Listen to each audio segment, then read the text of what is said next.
Imagine a world where you knew that you mattered and you belonged. The people cared about you because we were so darn good at listening to one another, no matter how different we are. That is what Sidewalk Talk is doing by putting listeners on sidewalks all over the world so that we can practice the art of connecting. Join me, founder and director Traci as I interview experts on the fine art of human connection and interview some of our volunteers who've been listening on the sidewalk and even some of the folks that we've listened to. And if you want to volunteer, consider joining us at sidewalk-talk.org.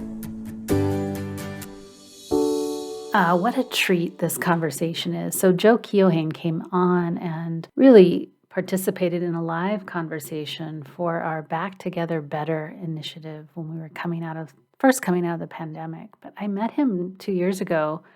I was sitting in a sea of boxes packing up my house to move to Germany, and he calls me on the phone. He says, "Hey, I want to come listen with you on the sidewalk. I'm working on a book on listening to strangers." And I'm so glad because you're going to get to listen to this episode right as his book is coming out.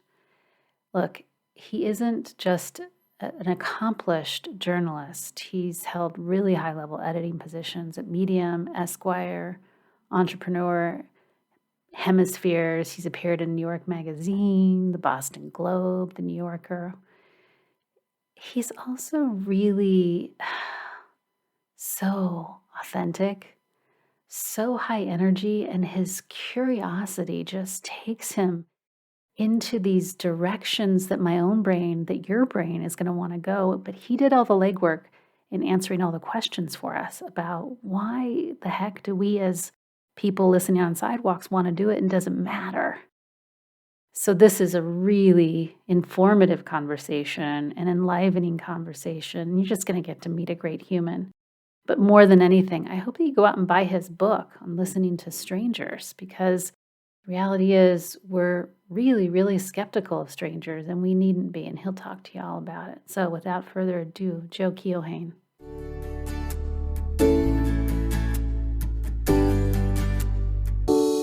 Joe, I'm so excited to get to hang out with you and introduce you to everybody. It's great. Thank you so much for having me. I'm psyched to be here. Psyched is one of my favorite words.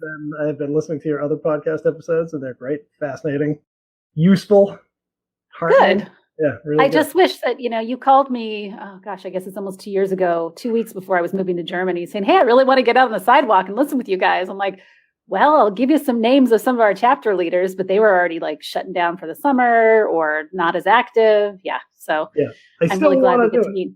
I'm still, the research for the book is done, but I'd still love to do it just to get a sense of how it works and what kind of response you get. It's such a great project. We've got a very active New York chapter, so I'm excited to be here. So let's tell everyone about you. Can you give us a high level on your sort of, I sort of have this, I really admire writers because you take people's beautiful stories and turn them into things that come from the head and really make them go into people's hearts. So tell people about your writing career and who you've written for and why you write. Thanks. Yeah, I write because I have no other skills. There's no other role for me in the world. That has become evident. Oh, burst my bubble. Sorry. Yeah, I have no choice. It makes it a lot easier to do it professionally when you have no other option. I grew up in Boston. I am the child and sibling of funeral directors who are very chatty people and really funny people and very social people. So a lot of my interests come from that. That was formative. I've lived in New York for about 10 years. I married a woman from New York, to the horror of my family and the horror of my friends. Yeah, that's not cool for a Boston guy. So are you a Boston Red Sox fan, or are you going for the? No, when people leave Boston, everyone there interprets it as a judgment on their choices. So it's taken very personally. I haven't been a Red Sox fan since they won the World Series in 2004, at which point I couldn't come up with a compelling reason to be a Red Sox fan anymore if they're actually going to win. If they weren't going to find new ways of shattering me emotionally every year, I just couldn't find room for it in my life. It was like rooting for Goldman Sachs or something at a certain point. But I still wear a Red Sox hat in New York, which is actually, I talk about this in the book, which is very interesting. Even though I'm not a Red Sox fan, I will wear a Red Sox hat in New York because it's my hometown and I like the hat. But the funny thing about it is that it gives strangers license to just start talking to me. They will just come right up to me and start talking to me. They feel they can trust me. They feel that I'm one of them. They feel that we have something in common right out of the gate. So, like, that hat basically gets us around some of the major impediments to getting people to talk to each other. And so it's always very puzzling to them when they're just like, "Did you see the game last night?" And I have no answer because I haven't followed the team in literally 17 years or something. So now they feel betrayed, confused, because I'm wearing it, but I'm not. Like, I'm wearing a sign of the group, but I'm not really a member of the group in a way. It's made for some very interesting interactions, and it happens every single time I wear the hat out of the house. I love this. I think there's a whole host of human connection props. Puppies are props. When I move back to San Francisco, I'm going to for sure get a Dodgers hat now and just wear that around. I'm sure that'll invite all kinds of conversation. Kids are props. I never had more people come up and talk to me than when I had a little baby in my arms, or when I was pregnant. Having a pregnant belly is a prop. What else are props for human connection? Really true. I mean, it doesn't take that much. It only takes a little bit. There's the kind of pessimistic reading of humans that we're like inherently xenophobic, but it really doesn't take that much for people to feel comfortable with you. The fact that people would feel comfortable walking up to me in the middle of the street in Manhattan because I'm wearing a certain hat is inspiring and heartening to me. Like, it's not that hard. It's not that hard for a total stranger to be like, "Oh yeah, we can get along," just because of this piece of fabric on my head. It's amazing. It's pretty cool. But yeah, to go back to your question, I've been a journalist for 20 years, mostly editing the newspapers and magazines. I've written for everybody, the Times, the New Yorker. I was an editor at Esquire for several years. I ran some magazines, I ran some newspapers, and I sold this book in 2018, I think. So since then, I've just been doing this, freelancing a little bit, but trying to write full time, which is where my heart is anyways. I love editing. I love other journalists. I love working on people's stuff, but the experience of doing this was just totally inspiring and totally fascinating and really satisfying. So I would like to continue doing it. If the Why did you do it? What's that? Why'd you do it? Why'd I do the book? Yeah. It's funny. So I dabble in screenwriting a little bit, and I won a fellowship a few years ago that was part of the Nantucket Film Festival. It was run by an organization called the Screenwriters Colony, and they pick 4 fellows per season or per year, I don't remember, for like comedy TV writing. And so I wrote a pilot, and they liked it, and they brought me on for this fellowship. It was 2 weeks, and you're in a house with 3 other writers and executives and producers and other writers, and like you're just learning the business and you're learning the stuff.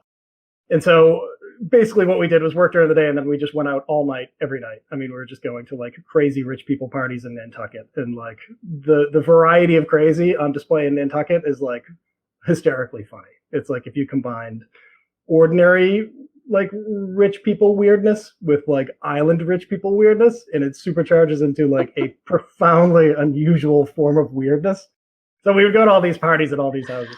And one night I was talking to the other writers, and I was saying, journalism is a tough racket to be in now because the business is falling apart. Like the fundamentals of the market have collapsed. Yeah. The ad market collapsed. The subscription market collapsed. It's pretty bloody out there. It's pretty hard.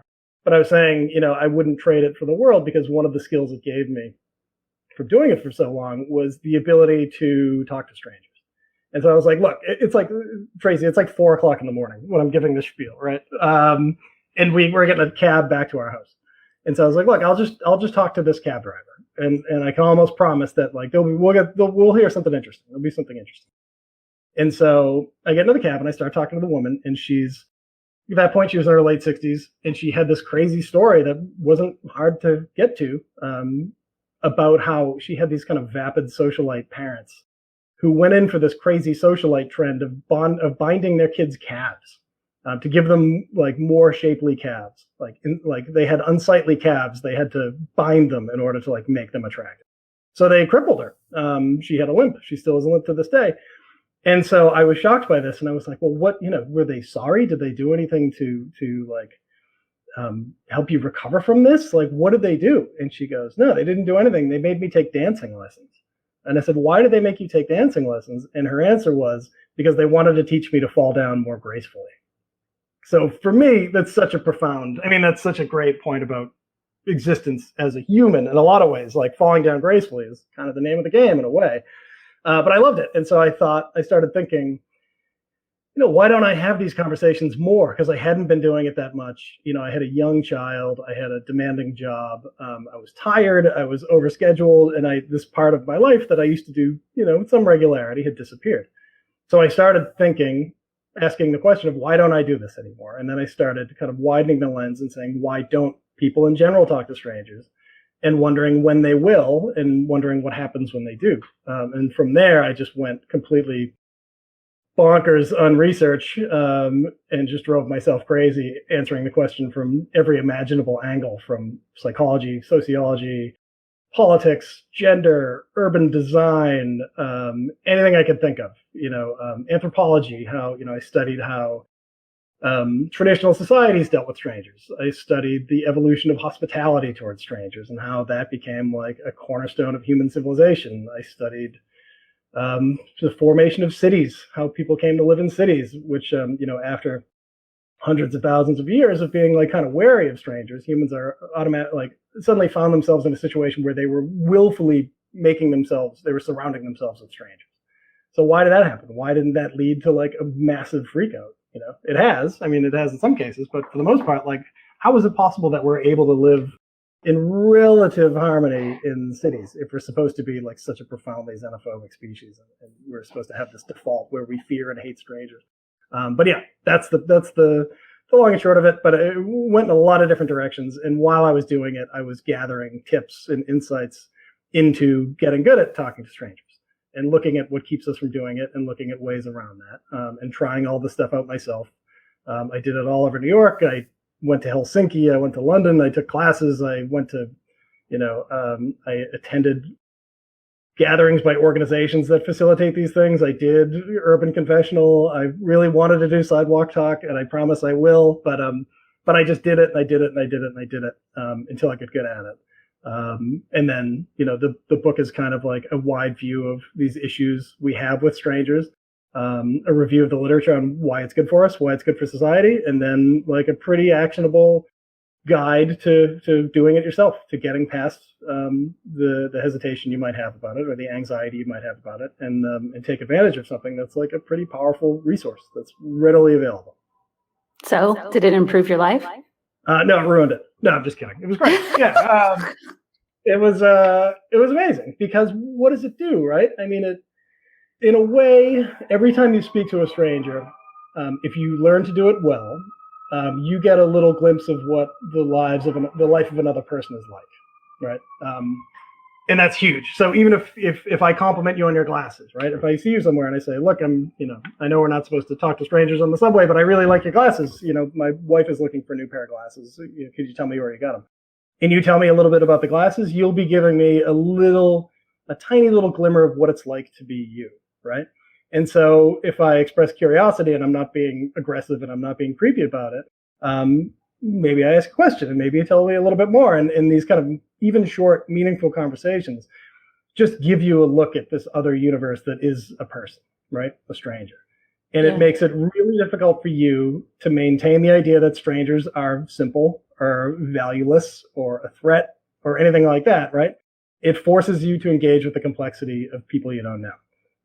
That's valuable all the time. It's especially valuable when you're talking to someone who's like of a different group than you are, because, as we have a tendency to, lightly to heavily dehumanize people who are not in the same groups we are. That becomes more difficult to do when you routinely have interactions with people in which they give you a sense of their own complexity and their own individuality and their own lives. So for me, it's a doorway to wisdom. It becomes very difficult to dismiss a group of people when you've had good engagements with members of that group, even if it's a few people. Like I have a relative who goes to like a Vietnamese nail salon, and so has relationships with 3 Vietnamese women and cannot sing the praises of the Vietnamese people highly enough, based on 3 people. And that can go in a weird direction sometimes too, but that's all it really takes. Like, she would never be able to say negative things about the entirety of the Vietnamese people because those 3 people have taken residence in her brain in a way, right? It's like a check against prejudice. So say, for example, I'm like a liberal New Yorker. I've spent a lot of time in the Deep South, and I've had a lot of good interactions with people, even though we disagree vehemently on some stuff. It makes it really hard for me to be like, F the South, because I always think of those people. I think of the people who are the exceptions to the rule, such as it is. I think of the fact that I connected with them, that I like them personally, that I think there's the potential of working together on something. Would it be a hot button issue? Probably not. But would it be something simpler that we can agree upon? We can talk about? Yeah, I think so. So, having done this a lot, it's hard for me, and I tend toward pessimism anyways. It's hard for me to maintain that because I've had so many good interactions with people over the last couple of years as I did this. It keeps me from just being a bastard. Well, we need more of that. Right. But yeah, I don't want it to seem like I'm a Pollyanna or something, or that I was even naturally inclined to this necessarily. I mean, I'm always curious about people because it's my business. But I was surprised by the change that came over me from the experience of doing this, for sure. I think it's been, to have this sort of transformational experience past the age of 40, I think is pretty good.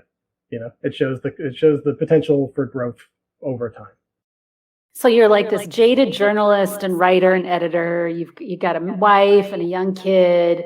You're super busy, and yet listening to strangers has given you a transformational boost. Mm-hmm. Yeah, I mean, it was free. Well, except for all the research you did, but yeah. Right. Yeah, research is the cost of books, cost of phone calls, a little bit of travel. But yeah, what it did was my life had become much smaller.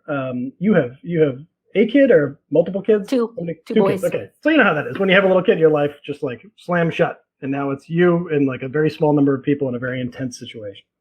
And it's great and it's rich and it's serendipitous in a lot of ways. But I definitely came to miss the randomness that I used to have before I was in such a structured life. So, for example, walking into a bar and chatting with a bartender, and this is something that happened. And just seeing what he's interested in and just letting him lead until he ended up telling me about the mating habits of the leopard slug, which is something that happened one time. It was fascinating, but I never even knew what a leopard slug was. So by having these interactions, it introduced a lot of serendipity. I mean, it gave me a chance to become a more empathetic person, a more curious person, certainly a better listener, because I definitely have a tendency to be kind of a loudmouth. So like becoming conscious of being domineering was really useful.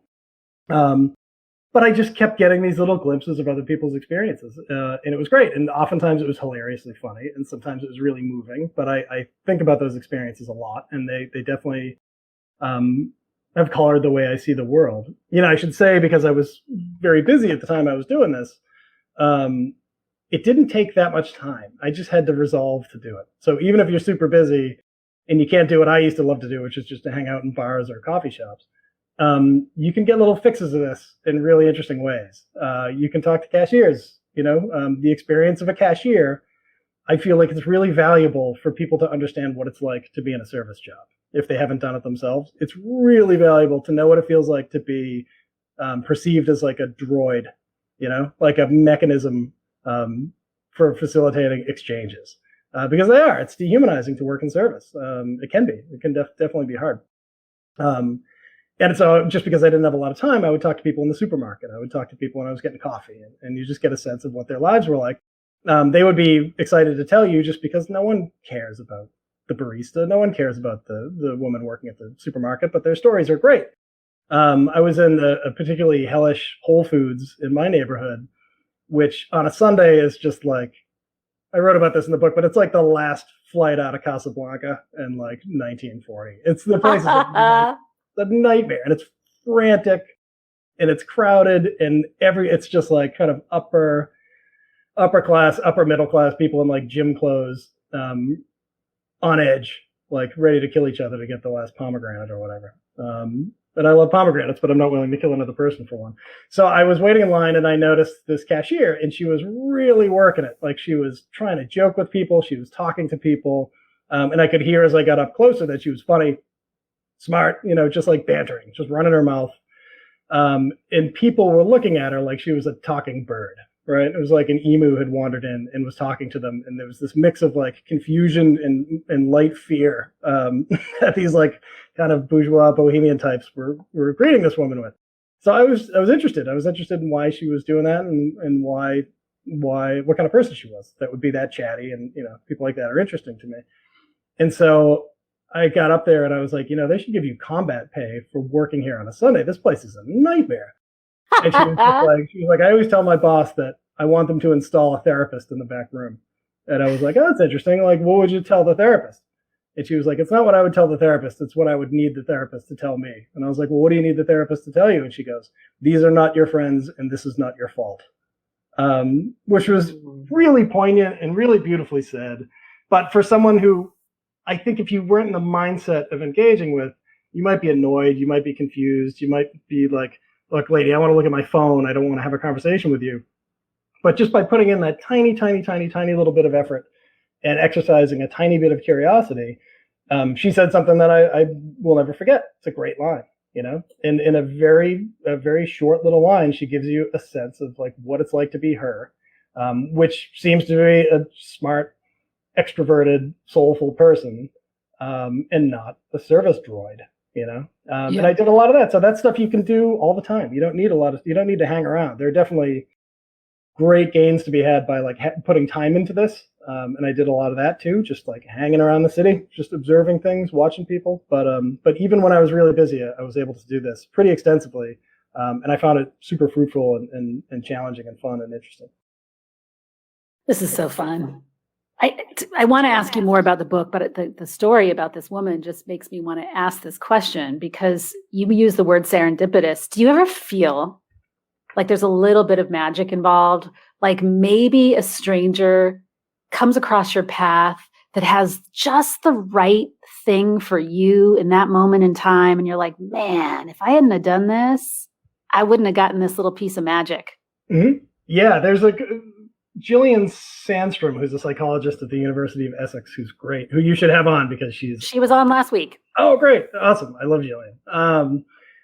She calls it a magic trick. She called it, you basically, it's like a conjuring, in a way. It's taking raw material that you expect very little from. And again, this goes back to like our curious psychology about strangers. Like we don't expect much from strangers. And the reason is we have this tendency to assume that they're less intelligent than we are, or they don't have the same self-control, or they might actually be dangerous, all these things. We have a tendency to slightly dehumanize strangers. We also have a capacity to greatly dehumanize strangers under stress. But so you take something that you're not expecting a lot from, just like a face in the crowd, which, when you live in a city, it means nothing to you. It really does. Like, it's hard to say, but a person in the city is an obstacle. It's like someone I need to get around in order to get to the subway. And I felt that way for a long time until I kind of learned to look in a different way. But you take this person and you ask simple questions, and like, it's remarkable what will come up, and you're always pleasantly surprised because you expect nothing. You're like, oh, it talks. Amazing. That's why everyone who does this is always just like, I'm always pleasantly surprised. It's because your expectations are so low for these interactions. Like, at worst, you expect to be murdered. At best, you expect a person that just doesn't have anything special to say. But when they do, you're kind of shocked by it. You get a taste of like a powerful intelligence, and you get a taste of like deep experience, and sometimes like a sense of soul out of people that were essentially, in your eyes, props for a very long time. So it really is like a magic trick. It's a conjuring. And Gillian talks about this too. It's like a superpower. When you learn how to do it, all of a sudden you have access to all these different worlds. And it really is. I mean, there's like I came upon a line in Jewish scripture that was, every person is a universe. So if you kill someone, you should consider that you've killed a universe. When you think of like the richness of someone's experience, and then all the people they know and their relationships and their hopes and their dreams, like there's a lot in a person. And when you talk to them, you get to travel to that little universe. You get to interact with it. And I think the effect in many ways is similar to travel. There's a great English historian by the name of Theodore Zeldin, who I spent some time with in Helsinki.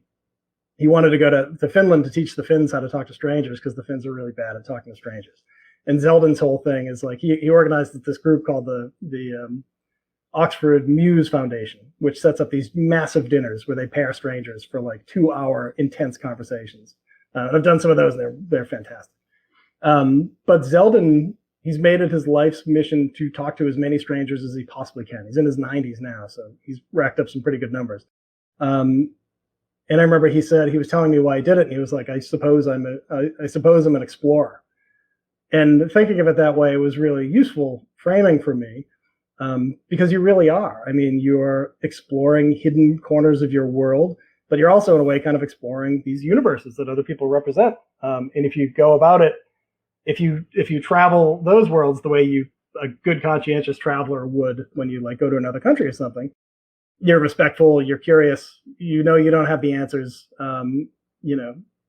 you kind of maintain a light footprint. It can be super gratifying, and it can expand you. It can expand your perspective. It can make you smarter and wiser, and give you great stories and all this stuff. But it really is like it's a form of exploration. And a lot of the people who do this and advocate for this conceive of it in those terms, which makes them so much fun to hang out with, because they're just like, let me at them. They're really interested in people. And once you find out that people really will repay that curiosity, it's great. It's so rewarding. You're speaking my language, right? I'm like sitting here and I'm having like these little popcorn lightning bolts go off in me of all these just pleasant, amazing moments of connection with strangers, because I love the association that you just made.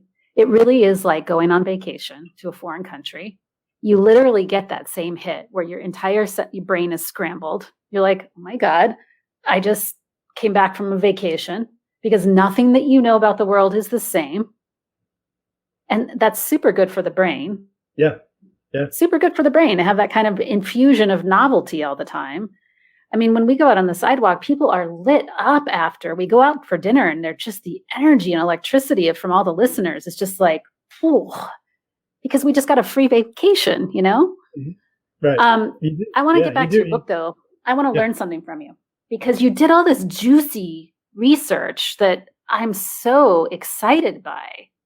I want to learn, like, what were some of the things when you were researching, talking to strangers, that you were completely surprised by? Like pieces of research that you were surprised by and that really shaped how you show up now?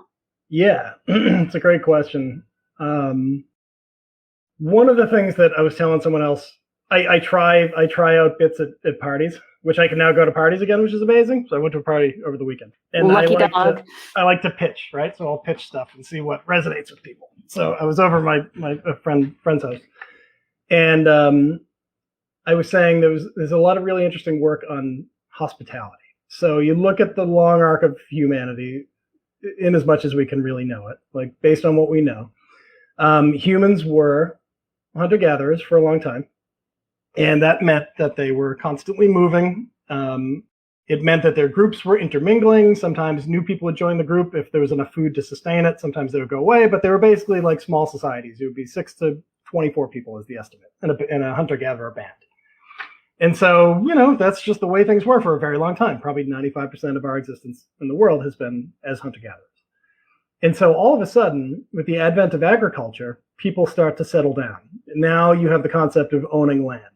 You have the concept of living in the same place for a long time, which was never the way before. That's actually, people talk about property rights like there's some kind of natural law, but this, we went a long time without anyone believing that they owned land. It's kind of a crazy idea for traditional societies, because you can't stay in the same place. You always have to move.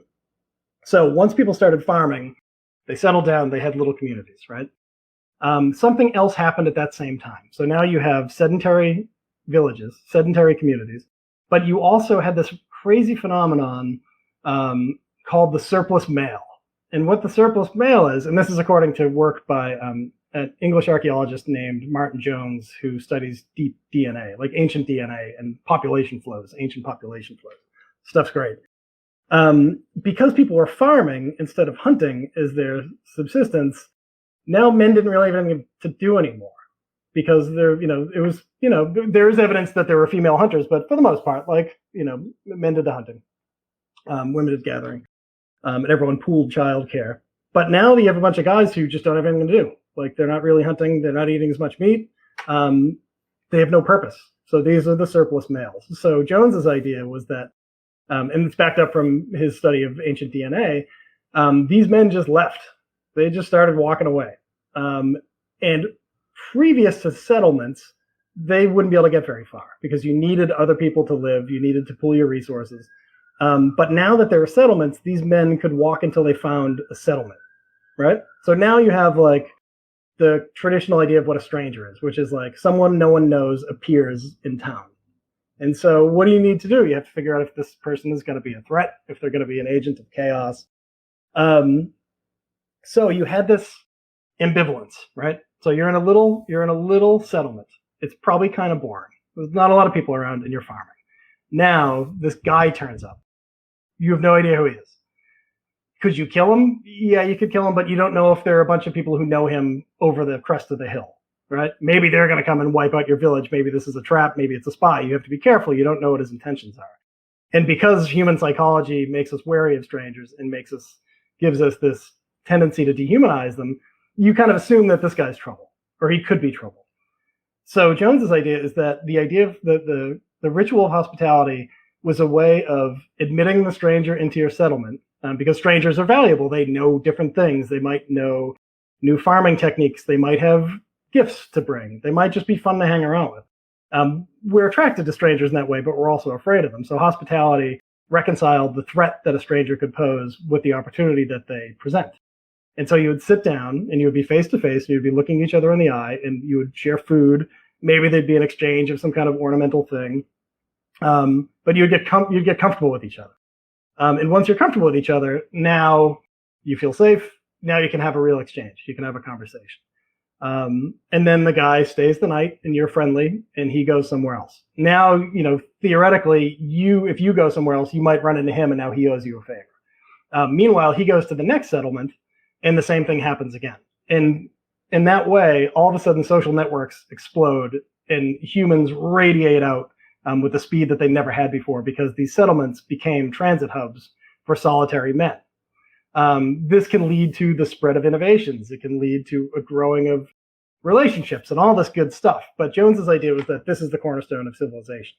The fact that we were able to process strangers in this way and build relationships when our natural instinct is to be wary, we came up with a structure that allowed us to make these connections. And then those connections became really valuable. So you look at the Greek world, when humans radiated out of Africa and kind of went across the Mediterranean, the Greek world lacked strong central institutions. It was chaotic. It was dangerous, the time of like classical Greece. So hospitality became everything. It became extremely important because you couldn't rely on police. You couldn't rely on government. All you could rely on for news and for protection and for the right of travel is the relationships that you would develop by being hospitable to strangers. So it's amazing because it's like the Bible. I mean, you read the Odyssey and the Odyssey is all about hospitality. And again and again and again, someone will be inhospitable and someone else will be like, what are you, crazy? Like, why are you doing this? And it was so important that it became part of religion for the Greeks, whereas Zeus was the god of strangers, who would pretend to be a stranger to make sure that people were being hospitable, and then he would like turn them into birds if they weren't. A lot of people were turned into birds for violating the law of hospitality. I found so many of those stories.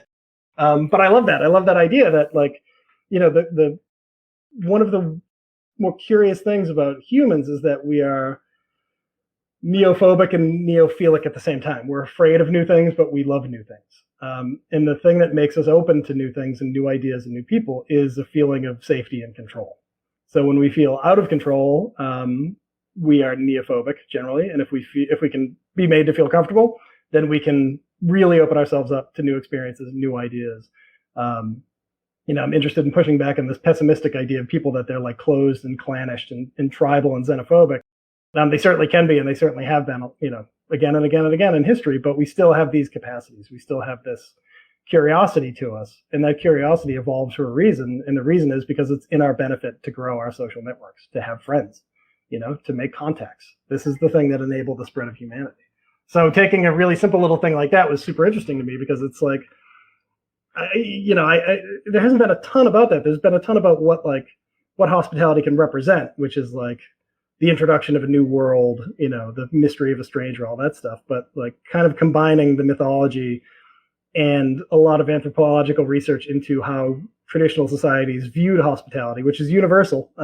It's not just Greece; it's all over the world. Like before the rise of strong institutions everywhere, like people were hospitable, and it wasn't necessarily passed from one culture to another. It was like a universal solution to the problem of strangers.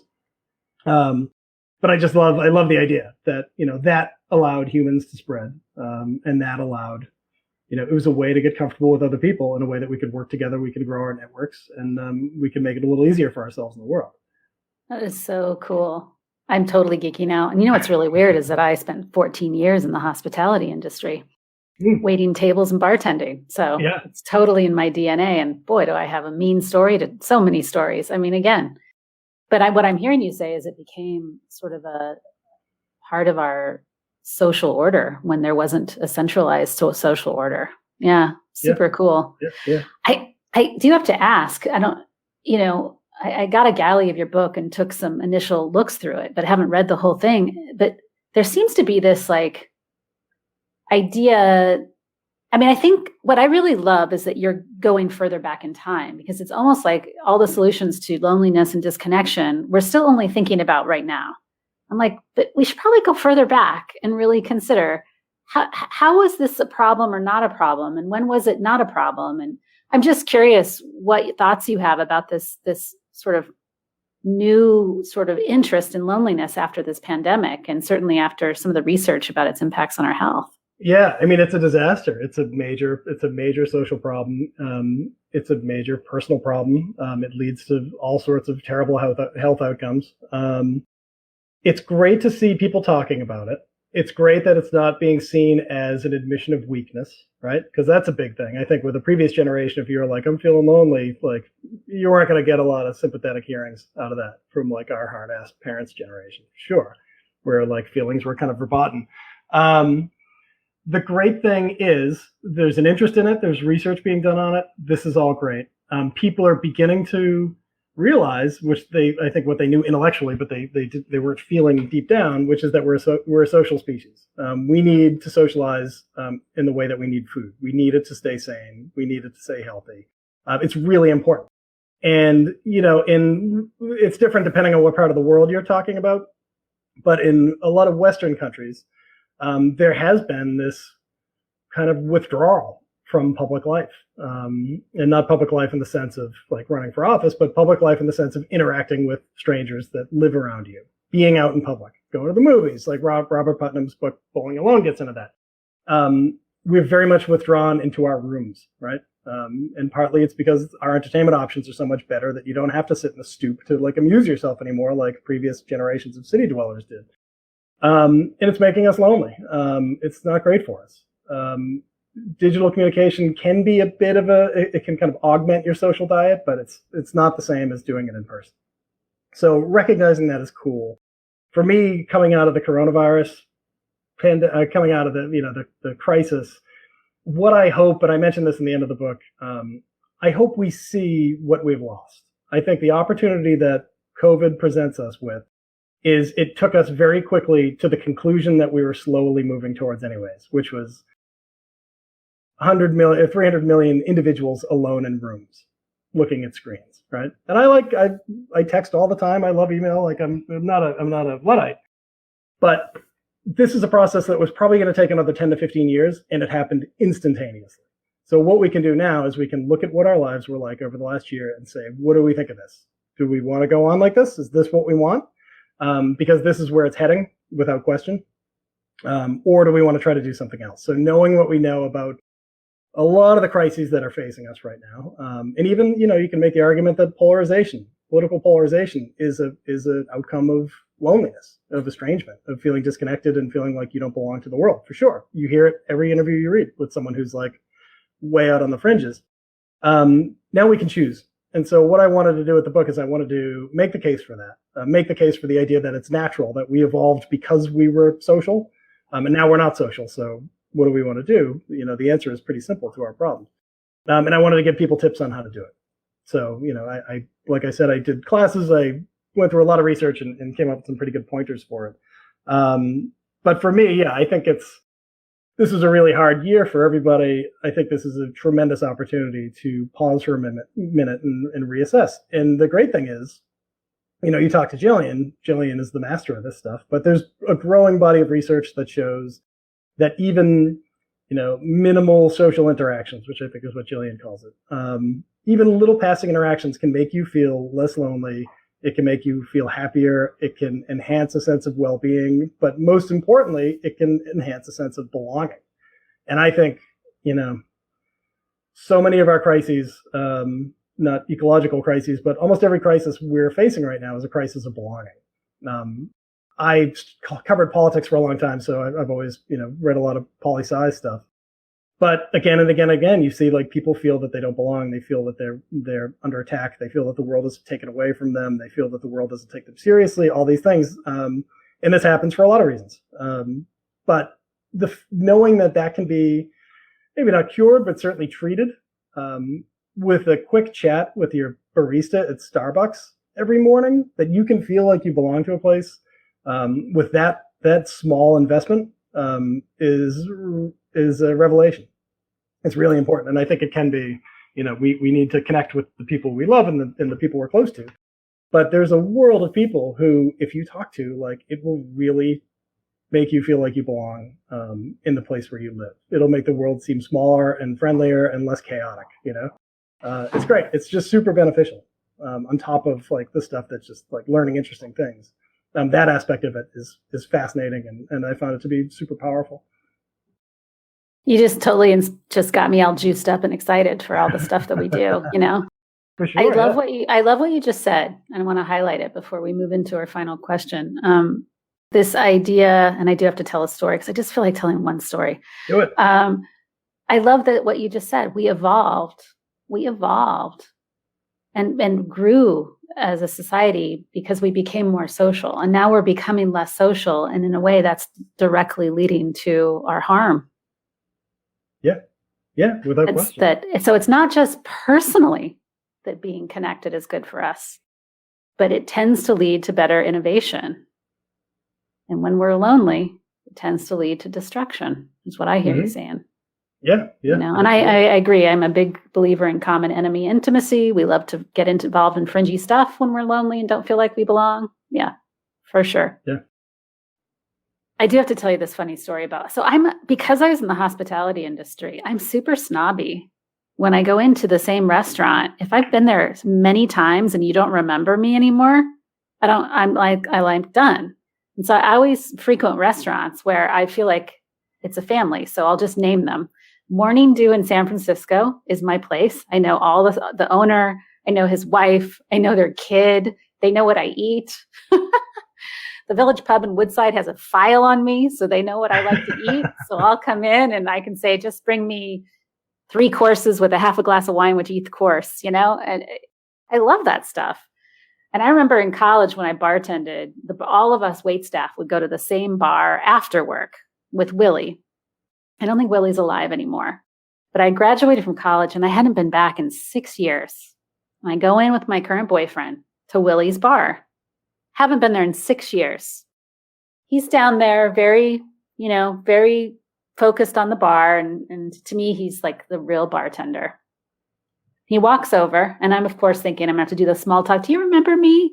Doesn't do that. He puts the coaster down. He says, dirty martini straight up with 3 olives. Like I had just been in last week. The best. And I'm like, wow. Yeah. And think about what that does for you, too. It takes a chaotic, fast-changing environment like San Francisco, like any city, and it creates fixed points, right? So you can go back to that place and you know that you will be seen. They will recognize you. They will appreciate you. It's just like it kind of roots you in the world in a really important way. I mean, New York is a lot of that stuff, too. The guy at my bodega who, like, I always chat with, like, he's the guy in the corner. I say hi to him every day. If we're going to be promoting businesses, and if you come to New York anytime soon, we'll go. But Raoul's in Soho is my place. So okay. It's like it's fascinating because you find sometimes that individual businesses have cultures. They have their own cultures, and sometimes the culture is no one talks to anyone, and sometimes the culture is like it is open season. Raoul's is an absolute free for all. It's a great restaurant. Like it's been around for a really long time. But the culture of the place is there's no bubble. You don't have a bubble. If someone hears you say something and it's interesting to them, they're going to get involved. And it's going to be, it's going to be rowdy. And a lot of people who hang out there are like work in TV and movies, and there's a lot of painters, like artists go there, finance people. Like it's always a really good mix of people, but it's riotous. It's so fun, and it really is like it's just a full contact sport, and it's my favorite place in New York. I'm going there in 2 weeks actually, but I became really interested in places that were like that. So the place where I get coffee is a place called Cafe Martin in Brooklyn. And I came to know the owner from going there, but you go in there and you're just fair game. Like, if you're reading a book that someone's interested in, like, you're not going to be reading that book for long. They're going to talk to you. It's the best. Yeah, it's great. So I just became interested in, like, the formation of these, like, microcultures.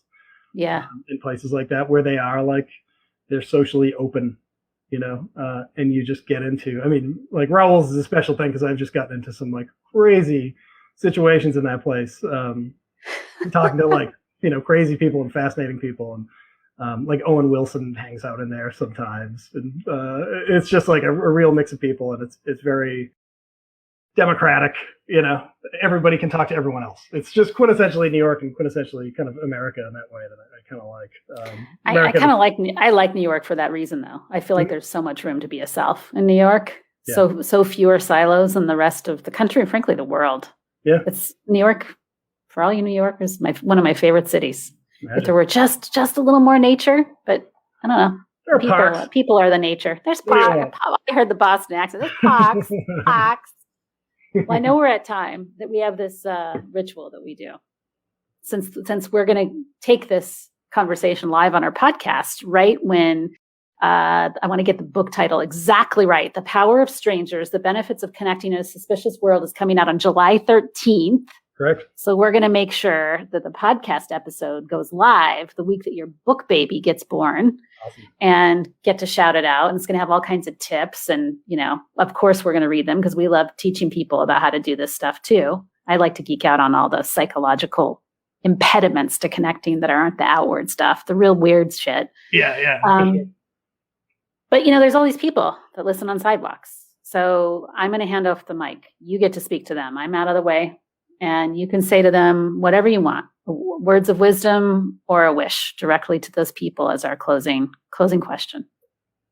Yeah, I mean, don't lose your curiosity. Increasingly, I've become convinced that curiosity, like good faith curiosity, real, not morbid curiosity, but like genuine curiosity is it's something that some people are born with, but it's something that other people can cultivate. I think it can leave us very easily. I think it needs to be exercised in order to remain strong.